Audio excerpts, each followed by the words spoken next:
So when we think of that idea, what do machines do well? They're really, really good at following set rules, first of all. So if you have something that can be done in checklists that need to be ticked off to check if certain things are there or absent, that's what they're good at. They can do that fully automatedly. You don't even need a human to think through that. Machines do it faster, more reliable, and better. Then there's a question on structure when you're talking about a manuscript. Are citations there? Do you have the right text blocks that you needed, a requirement for your journal?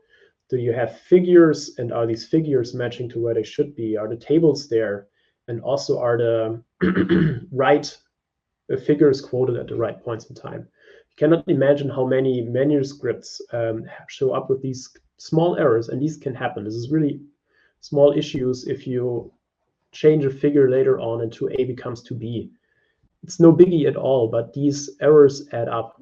And this is something that really sometimes can fail a manuscript. And it's something where we as humans sometimes just aren't that good to really trace all the dependencies. Machines are extremely good at that. So getting help from them can really, really help you there. What machines are also good at is checking if there's adherence to standards. So for example, imagine word counts, formatting, necessary text blocks, necessary permissions that need to be in the materials and methods, and so on. Very easily automatically checked. If you have a human checking for all of that, it takes forever. A machine can do that in a couple of seconds. Then there's cross-checking, especially in terms of validation or detecting plagiarism. So checking quickly if figures have been seen somewhere else, if the text has been copied from somewhere else. These automated checks, there's really, really good software out there, really good algorithms that can detect that with a high reliability. They can do that much quicker and much better with a higher detection rate than humans. So this is also something machines can really take over that part.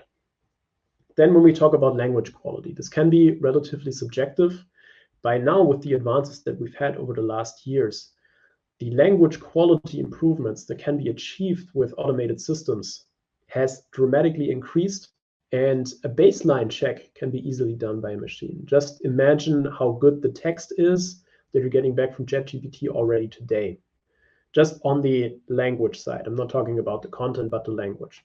And running automated checks on that can help you really give a first impression, how good is the language in the manuscript? Does it need improvement, yes or no? And this can be an early flag that can save you as a reviewer a lot of time, because maybe you don't have to review it until it's been improved for language, or you already know that the language might not be great and you're not thrown off track by that. Then you can also check automatically if the submitted manuscript fits with the topic of your journal. So is there overlap with the areas of interest that are typically published in that journal? So really making sure it doesn't fit the scope, so you don't waste time on a review for an article that might not really fit the scope of the manuscript. Typically, you need to check that also on the editorial side. You can need to early rejections because it just doesn't fit the scope, and there's a lot of rejections for scope. So overall, a lot of these things, when it comes down to checklists, structure, adherence to standards, this is really boring stuff for a researcher, but this is something that the machine excels at. And so wouldn't it be great if we can hive that off, save us a lot of work? If that's in the editor's office or in a peer reviewers, it's a little bit different, but save a lot of human work to do this boring, low-level cognitive tasks, so we can focus our minds on the things that we do much better.